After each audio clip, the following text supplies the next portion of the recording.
I'd like you to consider for just a moment that more than half of the people who are listening to the sound of my voice will have a heart attack, stroke, or heart failure in their lifetime. However, research shows us that up to 90% of heart disease and stroke is preventable. I think about my own father who died by heart attack at just 47 years old, and I wonder how much longer he'd be around if we'd just known about Health Span MD. Dr. Todd Hurst, a board-certified cardiologist, is not just my doctor. He's helped thousands of people just like you and me with his approach. Health Span MD is the way healthcare is supposed to be. An ongoing partnership between you and your expert healthcare team that guides you step by step on the best opportunities to achieve your health, weight, and longevity goals. Please take a minute and sign up for his 3-step consultation and witness the Health Span MD difference for yourself, so you can be here longer for your family and, most importantly, yourself. HealthSpanMD.com. HealthSpan MD, an insurance-based practice. Find and learn from people who lived it wherever you get podcasts. Search it using all one word. Learn from people who lived it. Welcome to another episode of Learn from People Who Lived It. Hey, I'm Jeff Wenzler. I'm 49 years old, going on 15. What story are you here to share, Jeff? I'm here to talk about some traumas that happened in my life. My brother dying in my arms and going on to being stabbed, working in a garbage dump community in a third world country. It's been a heck of a journey, and I'm hoping that, people that are looking for purpose in their life, they're looking for resilience. That's really my audience, as I'm a motivational speaker as well. Jeff, thank you so much for joining us on this episode of Learn from People Who Lived It. There's Dr. Dave up in the right-hand corner. Hello to you, sir. Hey, great to be here. Yeah, well, man, we're really excited you're here. Now, Dr. Dave, for those who don't know, has been working in and around trauma most of his adult life. You are an adult now, right? Sometimes. Jeff, in your intro, you talked about a lot of different things, and we're going to get to all that stuff. I know that you are a resilience mentor. You're an international servant leadership organization founder, which I think we probably have to figure that part out. The executive producer of $10 Perspective, a wannabe photographer, a dad, a dog rescuer. So let's start with the important stuff. What's the name of the dog you rescued? His name is Kingston, and he's at my feet right now. He hears me talking. He's wondering what's going on, so he may jump up and interrupt at some point in time. But Kingston from Kingston, Jamaica. I found him in a garbage dump behind a couple boxes. You mentioned that you're a dad, Jeff. So who are those kids of yours? So I'm a single dad of 3 teenagers. And let's see, we got an 8th grader, a sophomore, and one going off to college pretty soon. Holy smokes, buddy. We must convene after this, because I've got 2 teenage boys as well. So does Dave. We need to form a little support group for each other. And we need it. That's great, man. What about this International Servant Leadership Organization? What's that all about? Yeah, so a dad called me up one time, and it was probably about 12 years ago, and he said, Jeff, he's like, I have good news and I have bad news. He goes, the bad news is that I'm not calling you about my jet. So I was helping somebody out actually as a broker of business jets. I knew nothing about jets, but I knew people, and I was helping with business development. So he called and he was saying, I'm not calling about that, but I really respect some of the work that you've done over the years under different umbrellas with universities and things like that, where I had taken high school, college students for a while. I lived in another country as well. And he said, hey, I got this 8th grade boy who could use some perspective. And I laughed. And I was like, what 8th grade boy doesn't need perspective, right? I do. And kudos to this guy. They came from extreme abundance. And he was just looking for ideas on how his son could roll up his sleeves and help out other people, get out of himself and out of his bubble. And I said, hey, I got this crazy idea for you. I said, I'll take him to a garbage dump. Thought he would laugh me out of the room. And hey, let's go to a soup kitchen down the road. And instead, he said, sign him up. And I had worked on my graduate degree at Boston College, and they put me in charge of their Caribbean alternative spring break program. So instead of getting messed up down in Florida on the beaches, I was taking some of these undergraduates to work in some incredible places in the Caribbean. And they were off the beaten path. And one of them was this landfill community.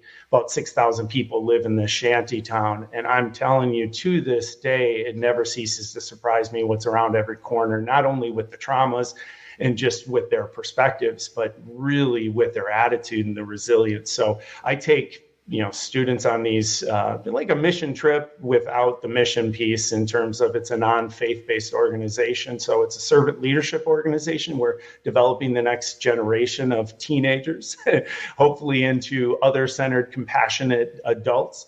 That'll go off in different directions. And man, up until a couple things happened with COVID, little virus that went through the world that shut us down, and now I'm rebooting. What do you think so far, Dr. Dave? Yeah, that's such a necessary piece, having young people experience different perspectives, especially to be exposed to poverty, work in a soup kitchen, to be able to see that not everybody has it easy. Just to kind of broaden their perspective a bit, and to develop a heart for some of these people. You mentioned this up front, this bit about a stabbing, and we're going to get to that in just a couple of minutes. And Dave, I'm going to ask him to put you on the spot and say, please share with him the text message that you sent me. But on this podcast, Jeff, I really love to get an idea for the first 10 years of people's lives. Before we jump into the deep end and we talk about your trauma, can you give us a sense for like what your childhood was like, mom, dad, brothers, sisters, just so we have an understanding of your foundation? Yeah, definitely.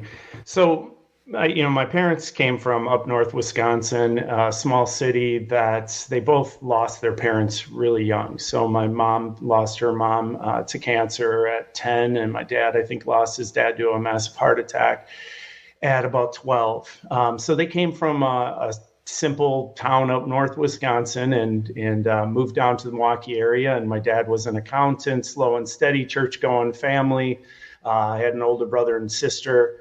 Sister just, knocked it out of the park in terms of, she's has a postdoctorate in chemistry, has a husband that worked for NASA, and he has a postdoc too. And then I have a brother that I think we'll get to as well, and he didn't even make it out of high school. So, came from an interesting background, but came from a country club atmosphere by the end, just because my dad had done the right things, made the right moves as an accountant, and ended up as a CEO of a big company. And then at a certain point, he had lost a son, and he also had a heart attack himself, about 55 years old. And then he had a moment of enlightenment, and he felt a call to ministry. So he had a chance to get out of the corporate world, cash in his chips, and then he is a deacon in the Catholic Church. So he's kind of an elder in the community. So that was kind of the family that I grew up with. I want to say something really quick. You mentioned a couple of buzzwords there where you say, I grew up in this kind of country club atmosphere. And Dave, I'm bringing you in, and maybe not for the reason you thought right away, but isn't it interesting whether you come from, a third world country and a really tough area, or you're a member of a country club, but your trauma does not give a crap about where you come from, does it? You're not immune from trauma no matter where you end up. I think the difference is how you manage things as far as resilience, your ability to bounce back. If you never experience smaller traumas growing up and learn how to navigate through them and to find ways of getting yourself upright when you get knocked down, when the big ones happen later on, because inevitably they will, you don't have the means to right yourself again, to get back on track again. Yeah, it's tough. And when you go through something like, losing your brother, Jeff, you don't know this yet because I haven't shared this with you, but one of the common threads that both you and I have when it comes to the big T, big trauma, is that both of us held somebody in our arms while they died. Mm-hmm. My father died in my arms, and your brother died in yours. Let's get right to it. You're 20 years old when this takes place. What's happening 24 hours before this? I'm chasing skirts around, wondering what happened to my baseball career. Very selfish, just partying, doing what a lot of young people do. I had a baseball scholarship and I had just lost. It was kind of a year of loss. I had hurt my arm and kind of packed my bags and transferred universities, show up in the dorms and just, partied 3-4 nights a week just with all those guys trying to fit in and just kind of wham, life changed on right on the edge. Just kind of fell off temporarily, though. Yeah. So you wake up and it's your 20th birthday, from the story that I understand. And this is something you never saw coming. But will you help us understand what happened that day? Yeah. We had a family wedding out of state, so we all drove about 5 hours. I got to drive with my brother and his wife. He was 25. We drive up to Minnesota, and there's a place called the Mall of America, and this is right when it opened. So this thing is like the largest mall in America, indoor roller coaster, and you name it. And we had some time to blow before we went to the wedding that we were there for. And we went to the mall just to check out the mall and to get me a birthday present. And it was my 20th birthday, as you said. So my brother and I found this sporting goods store. And we just reverted back to little kids. We just kind of went in the door, eyes just, wide open. They had everything, as you can imagine, in that kind of a mall. It was very interactive. And for back then, that was pretty impressive.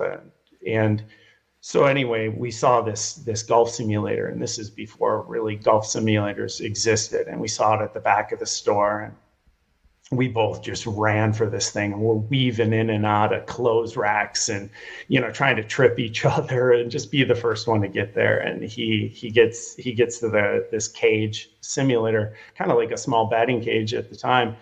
And he just boxes me out. He's 6'6" too. And he boxes me out with these bony long elbows. And he's just like, I'm the first to go. And he goes in and he picks out a club from this big rack of clubs that you could end up buying. And he takes it over, he hits the ball a couple times into the screen, and all of a sudden he puts his hands on his knees and he bends over and he's like, oh man, I feel like I'm going to faint. And he slowly he was searching for balance and he couldn't find any. He grabs the rack. It was like slow motion, and it sure is in my mind still to this day. And he's falling backwards, and the rack is coming off the wall. And as he's coming, I'm right there waiting my turn, and he just falls into my arms and, falls on the ground. This rack, with all these clubs just spill over everywhere. And he has a massive seizure followed by a massive heart attack, and he dies right there. Happy birthday.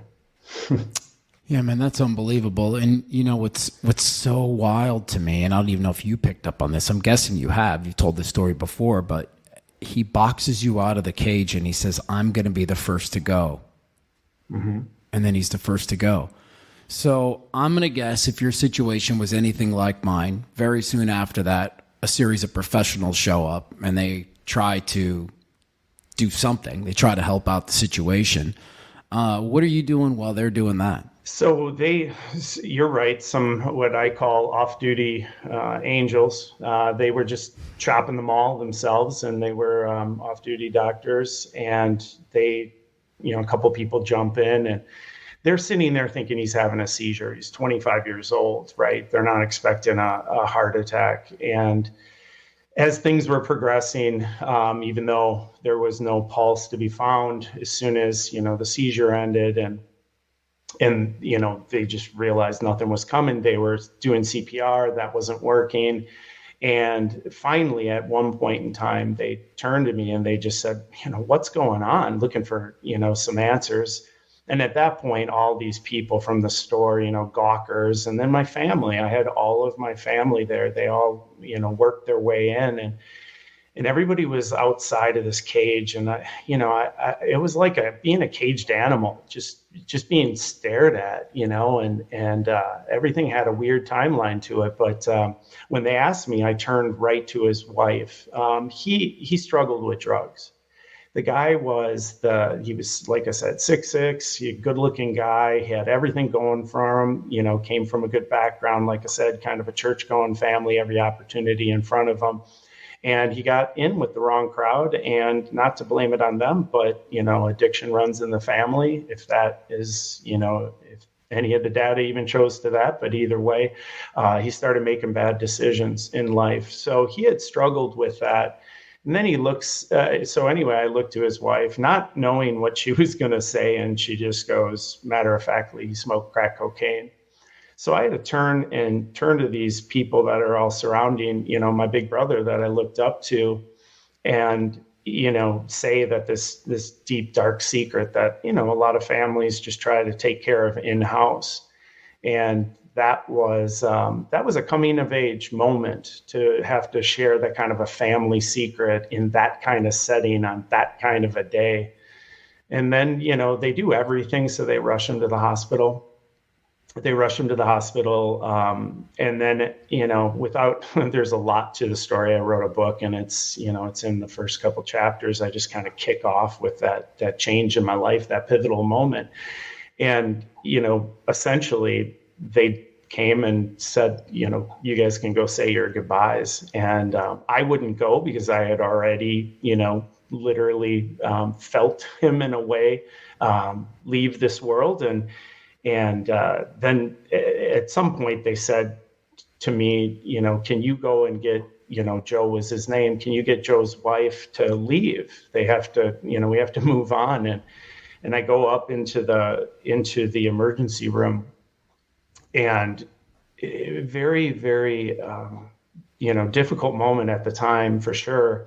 And I saw her just, caressing his hair and kissing his cheek and talking to him like he was asleep. And I looked up, and I remember thinking, wow, millions and millions of dollars of technology, countless hours of the doctors and the EMTs and the, you name it. And none of that technology, none of that money, none of that time could buy back the life of this young man who, it was, recreation habit, right? It was a little fun here, a little fun there.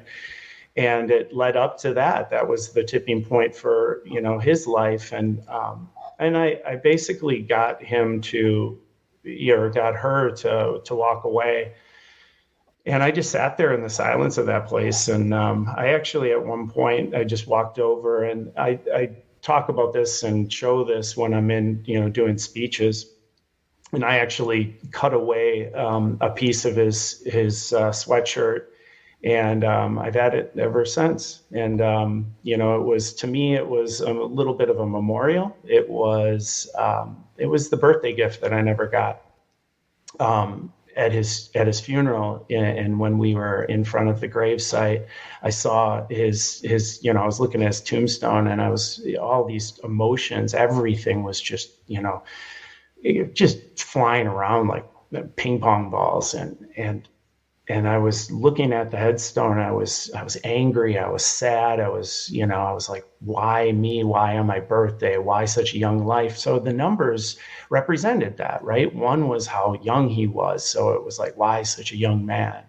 And then there was my birthday, and it was like, why do I have to have this as a memory? So it was kind of selfish, but angry. And then there was this moment of I call it enlightenment. I don't know what you would call it, but it was a pivotal moment for sure. And as I looked at it, for whatever reasons, my eyes went into the space in between those dates, and I realized that's what it's all about. That's what your legacy is. That's what your purpose is. That's what meaning is. And at that time, as I mentioned to you, I was just kind of going about every day, just kind of selfishly, or whatever met my needs and whatever was, fun. And at that moment, I realized that if you stretch out that space, that's all the moments in your life, the people you interact with, the way, your attitude and how you react, your experiences and how you touch the world. And to me, I realized that, somebody like Anne Frank, right? The Diary of Anne Frank, she died in the Holocaust at 15. And for her, that literature, those journals that she wrote, that has been introduced to almost every classroom across the globe. That's a part of the reading curriculum, and that's touched so many lives. So it doesn't matter if you're 15 or if you're 100, it's about the quality of life. And we're living longer. And yet, Dr. Dave, this, that we're living longer, but what's that quality, right? So I dropped out of college at that time and moved to a country in the middle of its civil war. And I was teaching, and kind of a crazy thing. I didn't even speak the language, but that was my coping mechanism to get away from the partying, to get away from all of the noise, and to be able to, just search. Well, and that's probably not very uncommon, right? Dave, I'm thinking you just go through something tragic, like it's got to be a fairly common story for people to want to run into something, right? Not necessarily running away from anything, but they want to run into a different space in their life. And for him, that's that. Or at least spend some time getting away from reminders and things that constantly take you back to the trauma. Yeah, and what better way to go down than to go down and serve? Well, what struck me about your reaction to it, because in my field, as far as processing trauma, narrative memory is the highest form of processing trauma, right? So it's not just about reliving the experience and having physical reactions to it and dealing with depression and anxiety as the result of the trauma. When you work things out toward the latter ends of it, the healing part comes from integrating it into the storyline of your life and having it be a defining moment that somehow brings some meaning. And having made that decision that I want my life to count, I want to do something meaningful with my life and being very deliberate about it. That's about the highest form of processing a trauma that you can get. Can I ask you a question too, Dr. Dave, a little bit about the PTSD of actually seeing his brother die? You and I have talked about it with regard to my own father, but what is that going to do to somebody in terms of their PTSD if they're watching a sibling die or watching a relative die or something like that? There's always the possibility that things happen randomly that take you back to that moment, and not only take you back in your mind with memories, but also have a physical reaction to it. Did you have much of that, Jeff? Did you have situations that would kind of take you back there and kind of trigger it for you? It was a couple things. One was, that's a great question. One was dreams. There were a couple dreams, and actually I shouldn't even say a couple. I mean, they were spattered throughout my life. I'm 49 now. So it was a big hug from my brother and an apology. So that was one. And then, the partying. The partying was something that opened up a door to a dark place. And it took me a lot of years to process that. That's further along the lifeline that we may get to. But yeah, it's those were a couple things that, for a while, for example, I would carve his initials into bar walls, and friends would, toast. Everybody would take his favorite shot, Goldschlager, for those of you who know that terrible drink. And they would all toast him. He's 25 and I'm 20. So we were right in the middle of everybody tearing it up. So everything was about a toast to the memory of Joe. And that was not a good coping mechanism. So I knew enough to get away from that. Dream was a healing dream. I think so too. That's not a traumatic dream, because usually the traumatic dreams are reliving that sense of helplessness and you're there and there's nothing you can do about the situation, and you wake up with anxiety, wake up sweaty. So those are more of the PTSD type dreams, the traumatic dreams. But to have him visit you in a dream and apologize for the situation, I mean, that to me is a healing dream or bringing closure type of dream. That's good. Yeah, the drinking was, the partying, that was to stop the brain going in a million directions so that I wouldn't experience some of that just questioning, right? And I can't even imagine. It took me until about 2 years ago where at my birthday, I actually pulled my parents aside and I said, I get so much attention over all these years on that day because I was young and everything was poor Jeff and that type of thing. And I pulled my parents aside. And now as a parent, I said, Mom, Dad, you guys buried a child. I mean, I only knew my brother in certain capacities as a brother. I mean, yes, I looked up to him, but they buried a child. I cannot imagine that.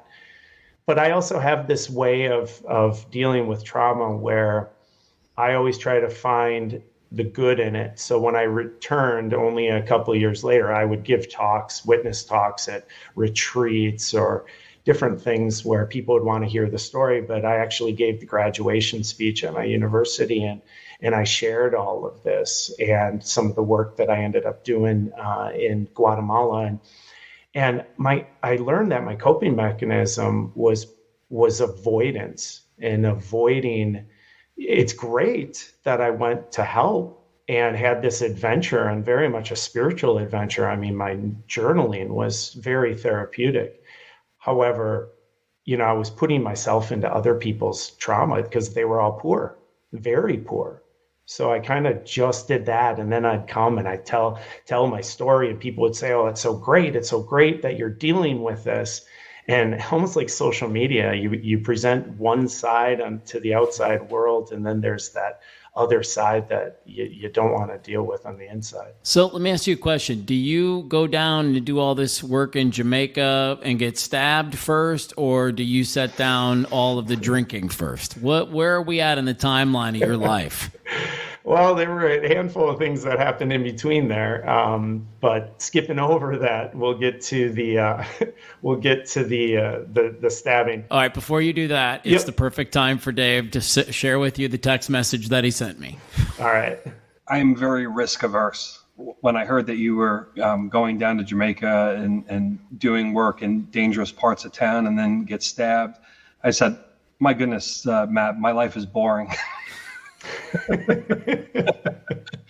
That is a really wild adventure, and I will say, because I think it's worth mentioning, everybody, that okay, if you're gonna have a reaction to a really tragic situation like this, like going and serving a community isn't the worst choice you could make, right? It's a pretty good use of your energy for a while, although at some point you have to deal with what you kind of talked about. But don't you agree, Dave, that that's not a bad choice of the energy? Well, there was a lot of veterans that I worked with over the years that after coming back from a very traumatic combat deployment, buried themselves in work. They became, the foreman at a job site, working 80 hours a week, first person to show up, last person to leave, get physically exhausted, to the point where they could actually get a decent amount of sleep, completely not dealing with any of the issues. But at least being productive, you have something to show for it, even if you're avoiding the trauma that's driving it underneath. So, of all the maladaptive ways to deal with trauma, that's at least a productive one. Yeah. And at some point it does come back around. So for a lot of the folks that I worked with over the years that had buried themselves in work, when they got up around retirement age, all of a sudden they have a resurgence of PTSD symptoms that hit them out of the blue. So it was deferred for like 30, 40 years and then came back. So it will come back at some point. And at that point, it kind of takes you by surprise if you're not expecting it. I had a deferment for sure. Let's go, man. Let's talk about it. What do you mean? So it was about 10 years of running this nonprofit. Probably had taken, coupled with some other trips around the world to other countries under different umbrellas, taking students and college students, high school students. I would say almost 1,000 students, 1,000 teenagers that I had taken into the bowels of poverty. And they came back with a bigger smile on their face than they actually went down there with, right? We're scared of the unknown, right? We all love a good adventurer and a good adventurous story because somebody did something out of their comfort zone. And I will tell you that I found peace in that.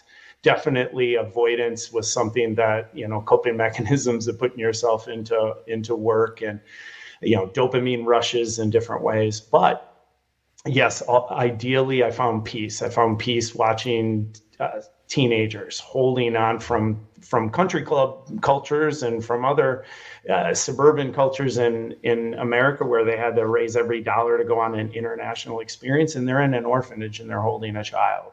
And that child was dropped off, and that child in some cases might not have a name. And I mean, we have seen some things that I won't even get into today that would take the oxygen straight out of, an adult's lungs.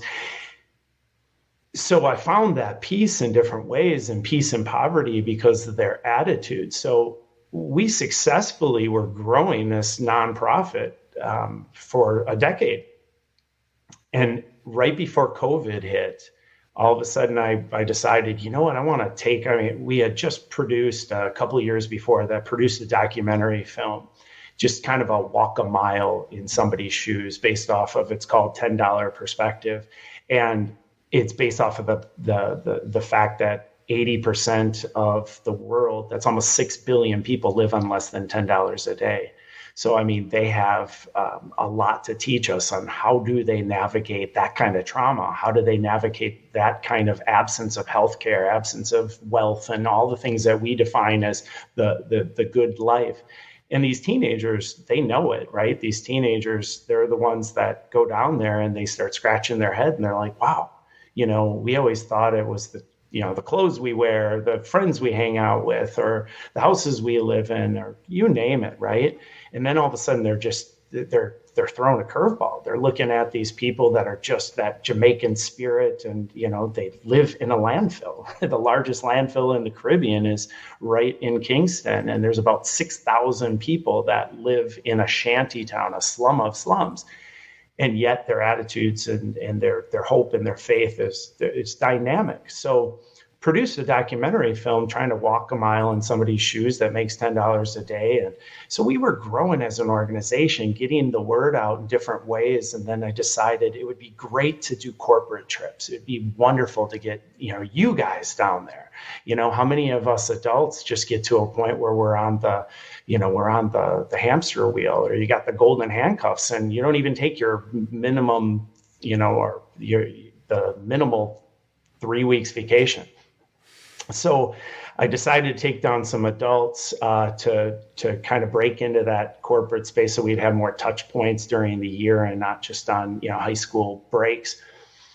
And we were walking to dinner. Unfortunately, it was treated different than on my student trips. Our students show up and we take their passports. They don't have to travel with money. We take away their phones, no cameras. We go as a group. We run a tight ship and never had a problem with all of those kids over all those years. But here I am walking with 2 adult females that, it'd be no different walking with you 2 guys. And we're just going down the road to get some jerk chicken. And we were in a nicer section of town, but it was at night. And as we were walking down the street, a busy street, all of a sudden I just heard this voice, and it pierced me. I turned around and there was this look of shock, and this woman I was with, and she was just in a tug of war with a purse that was wrapped around her wrist. And, she had a lot of important items inside of that purse, and she had the passport in there as well. So there was quite a struggle going on, no violence, but just this kind of tug of war with this purse. And I just automatically jumped in. These are 2 younger Jamaican males. I think I scared the crap out of them because I'm 6'6", and I don't think when you're doing a strong arm robbery, you expect that. Unfortunately, they had knives. I wasn't looking at their hands, and I tried to grab for the purse, couldn't. Try to grab for the guy, only got a shirt, grab him right by the neck on the shirt. He kind of wiggled out of it, and the shirt came right off in my hand, and they took off, and I took off after them. And I was just screaming like, somebody help. And she was saying, hey, they got my passport.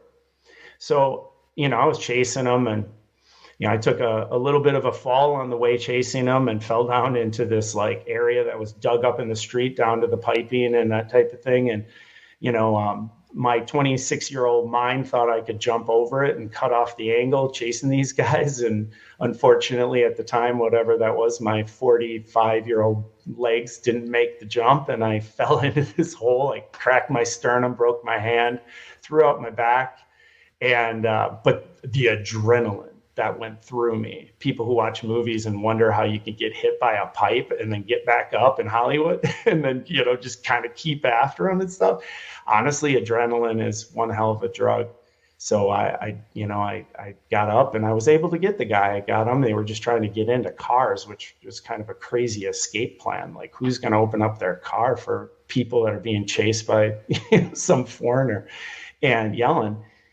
I got the guy that had the purse, and as soon as I got him, his friend came in, and I guess, for lack of better words, he tried to end my life. It was like a prison shanking. He just came in and just started going in on my side where the vital organs are. And I felt like, I wish I could say like I have this tolerance for pain or something, but I felt like I was poked with a pencil. So they took off, and I chased them for another 2 blocks. And this person that was with me was like, Jeff, you've been stabbed. And I'm running down the street, and they were pretty fast, but I'm chasing them nonetheless. And I'm just grabbing my chest and my side and everything like that. Like I wasn't stabbed. And next thing you know, my hand was wet and warm, and I saw it, and it was bloody, and I dropped to the street. I just dropped, and then this guy came out of nowhere. I mean, truly a good Samaritan. It was crazy. And he just all of a sudden took off his belt and took a shirt and put it on me, cinched it around me, waved down a car, put me into a random car. Somebody was on top of me, pressing down, and we sped and swerved and beeped through downtown Kingston. So ended up at a hospital, and I was in 2 emergency rooms in 2 countries in 24 hours. I've never been stabbed before. Have you, Dave? No one gets going too. Like I don't even think. I mean, you're aware of it, but you can push through it with all that adrenaline. Pure adrenaline. I've never done, cocaine or, those kind of drugs. I can say that I had Demerol in the hospital, IV Demerol, and they don't even give that here. Were you like in some way sort of angry at Jamaicans for like feeling this thought of like, I'm down here, I'm trying to be of service, and here I am getting stabbed by these folks? And like, do you have those kinds of thoughts? I'm just wondering. No, when I got to the hospital, I prayed for the 2 guys. I'm a man of faith, but I will tell you that, when I was younger, I just checked the boxes growing up in a religious family. Maybe it's because I've devoted my life to not only for teenagers here to introduce them to another slice of life and to be of service to others, but ultimately the people that we serve are all at risk. And I have a soft space for, I was born into a family that, had opportunities. And, let's just say 8 billion or, 80% of the world, 6 billion people don't have those opportunities. So I recognize any young person that I've ever worked with, including our own teenagers, let's use my brother as an example, or my sister. You could go one way or you could go the other way, but I don't know what their reason was. I don't know if they were in a gang and they had to prove it or they get in trouble. I don't know if they had a baby at home that they had and they were getting yelled at a lot and a lot of pressure from family. I don't know if it was a drug habit. I don't know if it was just a survival instinct that kicked in, that they never had intended to do something like that until pressed at the last second. Like, what do I do? This guy's got my friend. I don't know if I was thinking about any of that, but I have to tell you that I've been around the world. I've stepped out of my comfort zone. I've met a lot of people, and everybody has a story. So maybe that all clicked at one time, but no, I would absolutely 100%. I wish I could sit down with them. Now I'm kind of protected inside of the communities that I work. I literally have people that have come up to me and said, we would end that person's life if we saw them, or if anybody ever touched you or one of your volunteers. Old school mafia. I mean, almost any area that is socioeconomically disadvantaged has territories in it that people might sell drugs or whatnot, that gangs in a sense cover. It really is no different than the mafia back in the day, and they took care of their community. Just don't cross them. So I've had people that are on the flip side of that, where honestly, I wouldn't want anything. I wouldn't even want the person in jail. I wouldn't. I really wouldn't. I would want to, Dr. Dave, I've never talked to anybody about that piece of it. I would too. That's what I was going to ask him. I would love to sit down with them and just be like, what were you thinking? What's your life like? I don't know why I feel an affinity to them. Yeah. Well, I mean, the affinity is that you're down there working with people that probably have gone through multiple traumas throughout their life. I mean, that just comes with the territory when you're talking about that level of poverty, this trauma. But I think it would be interesting to hear their story but also be powerful for them to be able to experience forgiveness, right? So for all you know, they think that they left you for dead, and they've either put that out of their mind or maybe it bothers them. But to have that circle close, hey, look, I survived and I forgive you. Wow, how powerful would that have been?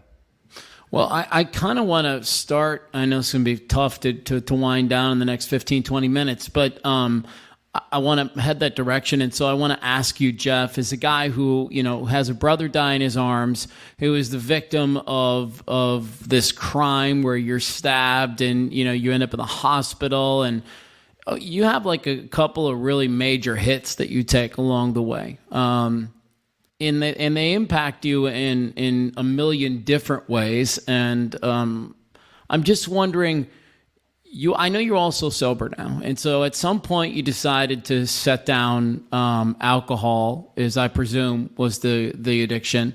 But for how much longer did you keep drinking? And then when did you decide to set that down too? So when I got home from the second hospital, I had a bottle of Oxy for the pain, and pain kind of kicks in after they take you off of IV pain meds, and just as things are healing. So I had a bottle of Oxy, and I put it off on the side, and I just turned to a bottle of bourbon. And I'm healing up. I'm starting to question everything. And although, I say I prayed for them, there was probably underneath all of that the question of putting blood, sweat, and tears into your work, and what does that mean? So a couple things happened. One, a month later, I decided to go back. I had to prove something to myself, and I had built a house. It's a month after the stabbing? I'm sorry? Yeah. Okay.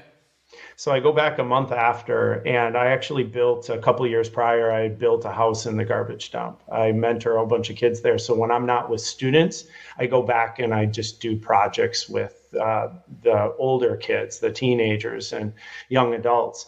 And a lot of that is just sitting around. They have no male figure in their life. And they all have that potential of, making all those other bad decisions too, like, theft and whatnot. So we'd sit around, have bonfires late at night, and I wanted a property down there. So I did that type of thing. But I went down there a month later. Nobody knew I was coming. The outreach was amazing from the people there. I mean, there's a social media page somewhere down there where there's like 1,000 people immediately that I never met, just Jamaicans that heard the story. And they were praying and commenting and checking in on me and all that. But I went back a month later, and nobody knew I was coming. It happened to be the eve of Thanksgiving that I arrived, and they don't celebrate Thanksgiving. And the next morning, I had about a 15-minute walk to go and meet a principal friend of mine at a school that we help out at. And it took me 2 hours to get there. And in that journey, everybody was stopping me and asking how I was doing and hugging and whatnot. In that particular community that our volunteers serve, we're safe, we're secure. And there was a guy I went past, and all of our volunteers, they feed him. He had one leg. His name is Rupi, and he had stepped on a rusty nail in a pig pen. That's a big kind of business right there on the edge of a dump. He had stepped on a rusty nail a couple of years prior, and it got infected, and it went sepsis before he could get help. And within a couple of days, he lost his leg, and he sits on the side of this path. And like I said, we get him groceries, and our students deliver him meals and things like that. And he has every reason to be angry and every reason to be sad and all those emotions. And he just sits there, and he's probably a 70-year-old guy that, sometimes looks like he's 90 because of the weathered skin and just the life that he's led. And he just sits there. There's no safety net for people down there to get assistance. And I say, this is Thanksgiving morning. And I say, Rupi, how you doing? And he's like, giving God thanks, man. That one comment on Thanksgiving will always make me think, and not just make me appreciate things, but just to really question, who are my heroes? Who are the people that I look up to, and those people who have these attitudes? But I wasn't there yet. I wasn't there. We're a month away from COVID hitting. I'm not sure if my business is going to survive. I don't know how I'm going to help out my friends down there. I'm not a very good receiver. I'm a very good giver. And as I was recovering, I just sat around at night and I would drink and I would drink and I would drink. I had my bewitching hour was 7:00 at night. And I can tell you that the first bird chirps in my city at 4:17 in the morning in June. And I still had a drink next to me. And somehow I just functioned. I functioned. I never got a DWI. I never drove drunk. My ex-wife and close friends, nobody thought of me as a problem drinker even. Nobody. It was a total isolated thing in which I just didn't want to feel. And I didn't want to contemplate, even Rupi's outlook on life, as great as it was, because I wasn't feeling that gratitude at the time. And I felt like my work wasn't completed. So I had a moment in which I just was confused. And I went to drop off my son at a baseball game, and across the street, my brother's buried. That's where the cemetery is. And I have an uncle who died. And he lived a tough life with addiction as well. He died sober, but definitely died young. And they were right next to each other. And I just sat down on his grave, and I didn't have a prayer. I didn't have too much, except for I just felt drawn there. And all of a sudden, out of nowhere, I was probably sitting there for 45 minutes, and out of nowhere, an old man's voice, or a voice, just goes, "Are you okay?" And honestly, you're in a cemetery, you're kind of like, what? And you turn, and sure enough, it is an old man. And he was in an electric car, this really bright green electric car. And he had his window down and his really kind face. And he must have been visiting, his departed wife or family member. And he was about 40 feet away and just looking through the window. And he's like, "Are you okay?" And I said, "I'm fine." And he smiled, he drove away, and I looked down at the grave, my brother's grave, and I just said, "I'm not bleeping okay." And I just started weeping. I just wept for the first time. And I knew that I needed help. I needed a new direction, but I didn't even think of alcoholism at all. So I was really surprised that is a typical response that men have. "I'm fine," and I wasn't. And I came to terms with that. And forever, that will be a turning point in my life, and one that I want to share with my own children, especially my boys, that, that hide emotions and that type of thing. And I went to Google and I Googled alcoholism for the first time in my life. And I was, it's like 10 questions, and it would be like 8 out of 10 that I'm an alcoholic. And I would,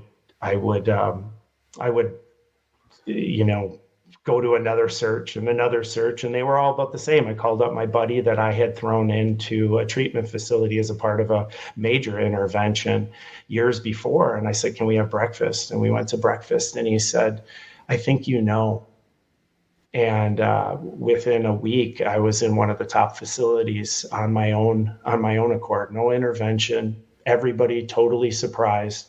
Nobody thought of me as a problem drinker. I'm an Irish Catholic, so I just go out and laugh a lot and smile and have a good time and have good conversations. And I had done all these other things in my outward life, and everyone, just thought, "Hey, he's a good guy," I think. So I checked myself into that facility. It was a lockdown facility, and I spent almost a month in there. And I went straight from there to a silent retreat for 3 days in silent. I just needed to be in kind of prayer and reflection and piece all of the stuff that I had just had a data dump of. And I started going to AA while I was there. And I attend meetings probably 5 times a week. It is the greatest thing, the greatest fellowship, the greatest recipe. It's a cake box. I never wanted to follow recipes in my life. I just kind of wing things. And this is really the first thing that I have followed step by step. And I have a sponsor. I go to my meetings. I read my big book. I work the steps. I found humility. I found a higher power at a deeper level. And I'm probably a little bit over 2.5 years without a drink, and I don't even think about it. And I'm surrounded by just a world that's just a part of the culture that we live in. And I'm just not a part of that anymore. And good for you. Good for you, man. And I'm going to bring in Dave in just a sec, but that's two things we have in common, Jeff. I, too, set down alcohol December 15th, 2006 was my day. Not quite the sequence of events that you had, but one of the things that Dr. Dave and I always talk about privately is he loves this podcast because for so much of his life, people would be talking to him and they were always in it. And he loves hearing from people who were in it, who are out of it now and have a very different operating system. And so, Dr. Dave, I want to ask you about a sequence of things that he talks about. Treatment, silent retreat, AA meetings, getting a sponsor. Now he's sober 2.5 years. That's not a mistake. He learned a set of tools and he used them. And so what would you say, what would you like to say, Dave, in regard to how people can get themselves out of their own way, out of their own addiction, out of their trauma, out of these types of things that they stay stuck in for far too long? You can't change until you're ready. And, one of the most vexing things with, as a family member dealing with somebody that you love and care about who's addicted is you're in a no-win situation. So I've had conversations with family members. Do we do an intervention? Do we force them into treatment? If it's a younger person who's still dependent, do we throw them out of the house? Do we, cut off their finances, but they're not able to support themselves? And where is that going to go? It's a no-win situation. There's no one answer that's going to work. And if you're dealing with somebody that's not ready to make the change, as a family member, you want to be supportive, you want to help, but you can't do anything unless the other person is ready to make that move with you. I was actually surprised that it's only been 2 years. So, based on how you've been functioning and all of the work that you've had giving and outpouring yourself to other people, I would have expected that the sobriety came much earlier, but you weren't ready. You know what I wrote down, Jeff, was you said something earlier. When your brother died, it was always about the toast and the cheers and I wondered if you'd kept that relationship with alcohol because that sort of reminded you in some way of him and the tributes and all of that stuff. I can just see that being a reason to stay in the relationship with alcohol. Yeah, I think that I just didn't want to feel too. So I loved that dopamine rush that I got when I was out and having a great time.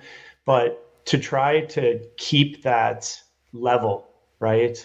I sit in these rooms with hundreds upon hundreds upon hundreds upon hundreds over all this time of some of the most remarkable people that have all different stories, but have common threads. And one of the biggest ones, whether you're a CEO of a company or a doctor or, a kindergarten teacher, it doesn't really matter. But so many of them, they'll say, it was their dopamine rush. It was, it allowed them to come out of their shell, to be a different person. So they must not have liked themselves and they didn't like the way they thought, or the way they thought they perceived being treated.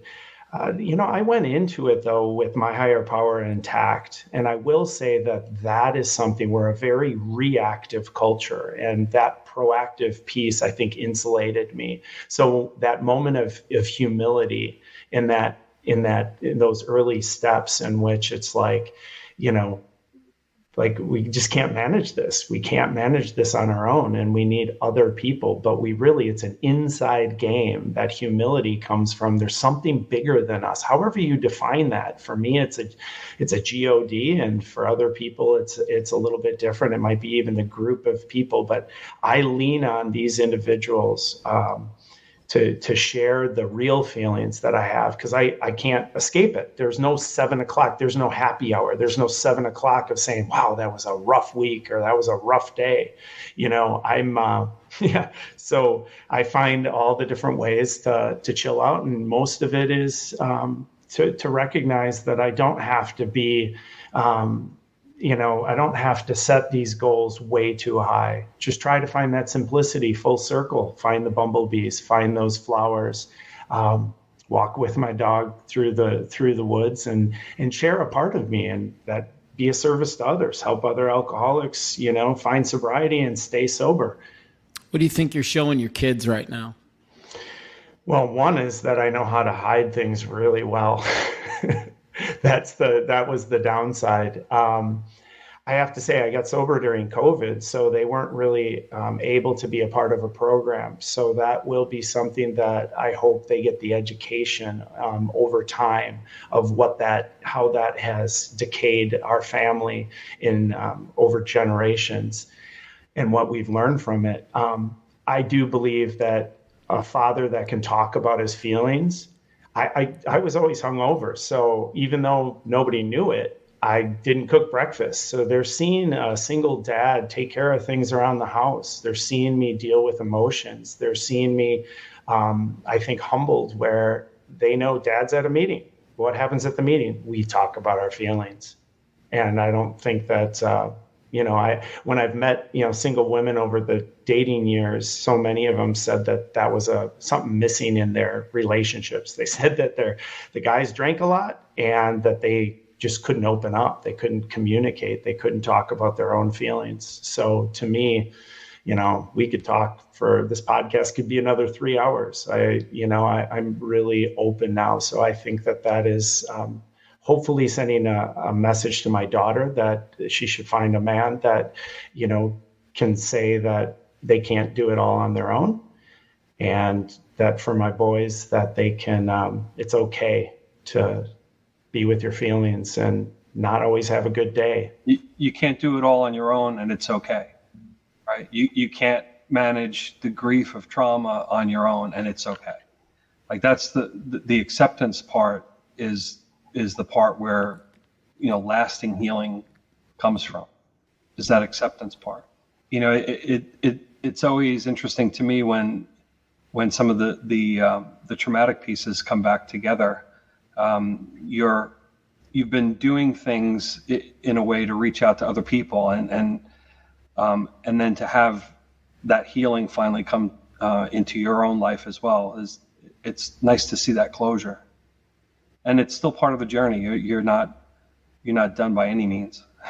24 hours at a time. That is one of the best gifts of this recovery program. The way that it works, the resentment and regret and disappointment all live in yesterday, and tomorrow is where I lived. I didn't regret anything. I think I learned lessons. I think I got that piece down, but I always lived in tomorrow. I had to get this. I had to do that. This is what I dream about, and that turns into anxiety over time, and then even in some cases fear that you're not going to get there. You're not going to be what you aspire to, or other people think you should be. And that today is the little thing that we have control of, so that living in the moment, that to me is where the beauty lies. And then also, just like you said, the acceptance, God grant me the acceptance, the courage to, I just messed that up, but God grant me the serenity to accept the things that I cannot change, the courage to change the things I can, and the wisdom to know the difference. So if my sponsor sees this, he's going to kick my butt for that. But no, that serenity prayer. I mean, just surrendering the fact that we can't control everything. We just live in this society. I just was at Best Buy, and every gadget in there allows us to control something in a more efficient way or a quicker way. That's just the world we live in. So, we don't. Surprise, surprise. We talk about this a lot on our podcast, Jeff, that a lot of us, after we have difficult things happen to us, we spend a lot of time wondering why. Why did this happen? Why did this have to happen? And I love to say, what if the answer is so simple? It's so that you can help somebody else when it's their turn to go through it. Is that a thought that resonates with you about why? 100%.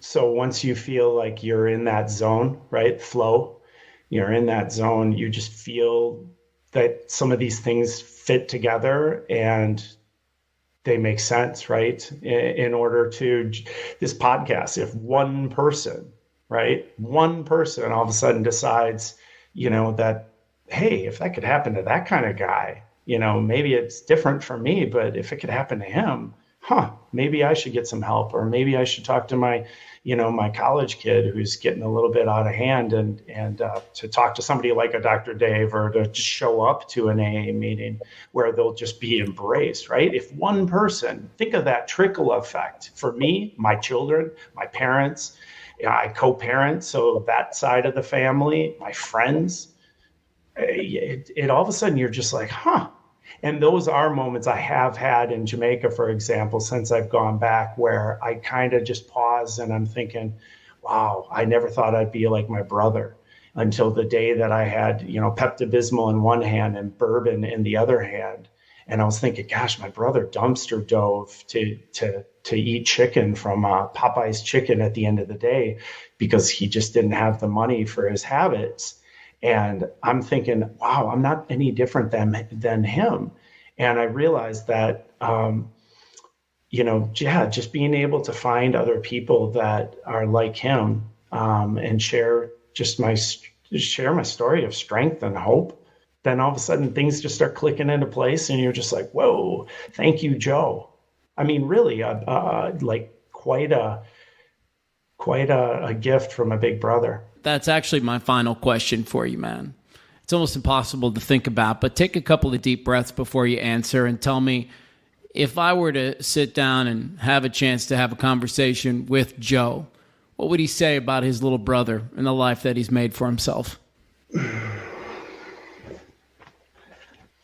Honestly, I think that's a great question, and nobody's ever asked it. And I think it goes right back to what I said early on. And I truly do believe that I'm in a moment right now, truly living out that dream where he gave me a hug. And I do believe that if his journey of darkness led his little brother into this world of, I guess, service to others, I think that would be I'm sorry that I took you down this path, but in the bigger sense, thank you. And that embrace would be pretty awesome. And it's as a person of faith, that energy, I feel it in little ways now. And I do believe that I'll experience that someday. So, Jeff, thank you so much for being on Learn from People Who Lived It. Jeff's a motivational speaker and award-winning author of The Pivotal Life. It's a compass for discovering purpose, passion, and perspective. As I mentioned up front, he's also a resilience mentor, an organizational founder, executive producer of $10 Perspective, a wannabe photographer, dad, and, of course, a dog rescuer of Kingston, man. Thank you for sharing, and thank you for being with us today. And Dr. Dave, appreciate your time as always as well. Yes, thank you. Thanks, guys. We have 3 goals with Learn from People Who Lived It. 1, to help you feel less alone. 2, encourage you to seek out a coach, a therapist, a church, anyone who can help you get through your journey and find some healing. 3, when you're ready, share your story with us. Find Learn from People Who Lived It wherever you get podcasts. Search it using all one word. Learn from People Who Lived It.